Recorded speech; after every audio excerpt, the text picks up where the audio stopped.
Hey guys, Mrs. Matheson here. We're going to cover Unit 8, Notes 2 in this video, and it's on adding and subtracting radical expressions. So our learning targets is I can simplify radical expressions and I can add and subtract radical expressions.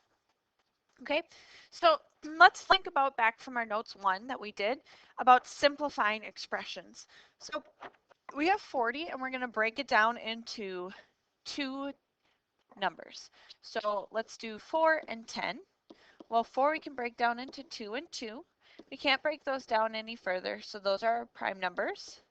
And then 2 and 5, and we can't break those down any further, so those are our primes. So we're going to stick them all underneath our square root sign. Now remember, we're looking for pairs to be able to pull out. So I have one pair of 2's, so 1, 2 goes on the outside, and I'm left with a 2 and a 5.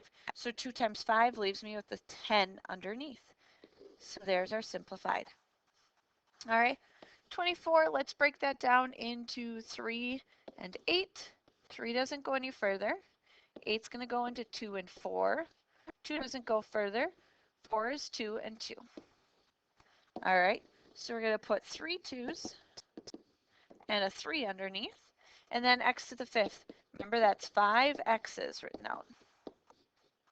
We got 5 there. All right, so let's look for some pairs. I have a pair of 2's. And I have 2 pairs of x's. So that's going to be a 2 on the outside. And if we're bringing out, we have 2 pairs of x's if we're taking 1 for each, so that leaves us with x squared. So we're left with 2 times 3 times x, so 6x. And there we have our simplified expression. All right, so let's talk about adding and subtracting radicals. First thing you're going to do is simplify the radicals. That's what we just did on the previous slide. That's what we did in our previous notes. And then we're going to combine like radicals. So like radicals is when they have the same number underneath the radical sign, such as this one has square root of 5 and square root of 5. Those ones are good. Those ones are like radicals. If we have a square root of 5 and a square root of 3, those ones are not like radicals. Don't forget to pause the video if you don't have that down. So let's look here at our first example. We have a square root of 3 and a square root of 3 underneath each of them. I want you to look at this first. You don't have to jot this down, but I want you to think of this as, what if I had 5x plus 2x? What would we do with that? Well, we would add our coefficients. 5 plus 2 gives us 7. And then our variables would just stay x. So we didn't change that x portion when we added our like terms. So we're going to keep that in mind for our first example here. So we're going to add our coefficients. That's the term in the front. We get 7. And you leave the square root alone. We don't multiply them. We don't add the numbers underneath. We treat them just like if they were an x. And this is going to be our solution. All right, so let's look at our next one. We have 2 square root of 2 and a negative 6 square root of 2 that are going to be our like terms. So again, we're only dealing with the coefficients, so we're thinking 2 minus 6. That gives us a negative 4 square root of 2. Remember, we didn't do anything with that underneath the radical sign. And then no like terms, so we put our square root of 5 at the end. We are not going to combine our square root of 2 and our square root of 3, or square root of 5. They are not like terms. All right, so sometimes we even have variables underneath our radicals, like we saw in our notes, our previous notes. So those are still going to act like terms. So we have 5 minus 3, we get 2 square root of x, and then we have our lone square root of 2. All right, so now looking at the next one, we have a square root of 3 and a square root of 27. Definitely not like radicals, but I know from practicing that I can take my square root of 7 and I can break it down. Square root of 7 is going to break into 3 and 9, and then 9 is going to break into 3 and 3. So let's simplify that and see if that helps us here. So we have 4 square root of 3 minus, this turns into 3 times 3 times 3. Well, I have a pair of 3's, so we still have our 4 square root of 3 minus, now remember we're going to pull one of those out. And now we have like radicals, so we can actually do this, and we end up with just square root of 3. So you have to do some simplifying. Not always, but sometimes you will. So let's go ahead and do the next one again together. So let's simplify. 12 is going to 3 and 4. 4 is going to break into 2 and 2.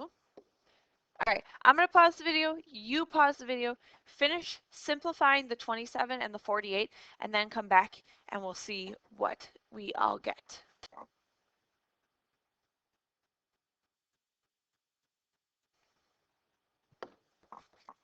All right, so check that out. Make sure yours looks the same. Now we're going to go through and continue to simplify.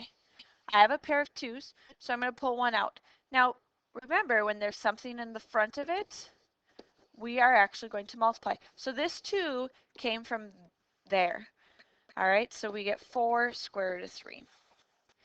The next one, we have -3. We have a pair of 3s, so we're going to pull a 1 out. And so we have -9 square root of 3. And then here we have 2 pairs of 2s. So we take the square root of those, we get one of them out. So that came from there, that came from there. So 2 times 2 gives us 4, times this 2 gives us 8. And we have square root of 3. So now remember, we're just dealing with those coefficients, 4 minus 9 plus 8, because they all have the same square root. 4 minus 9 I know is -5.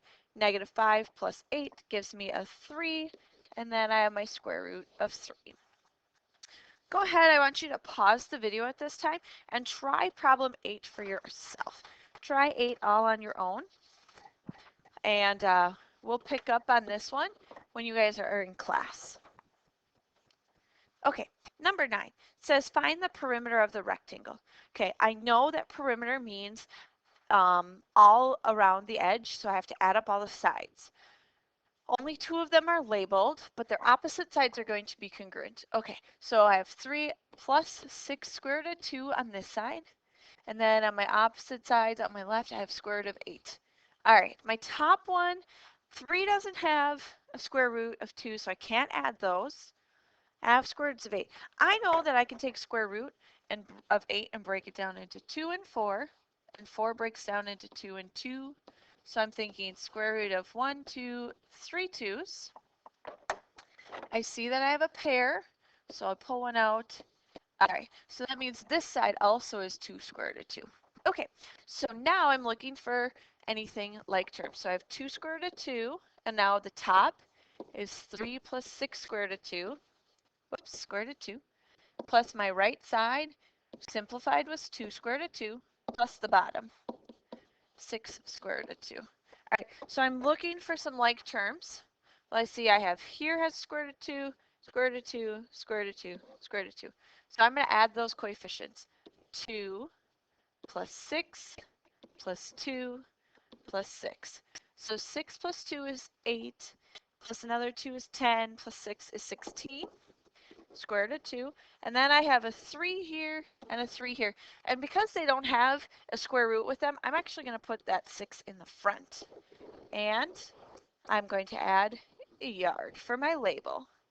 All right, so go ahead and take a look at the next 2 word problems we have here. Just give them a try, see what you think. Come with some ideas on how we're going to solve these tomorrow when we see you in class.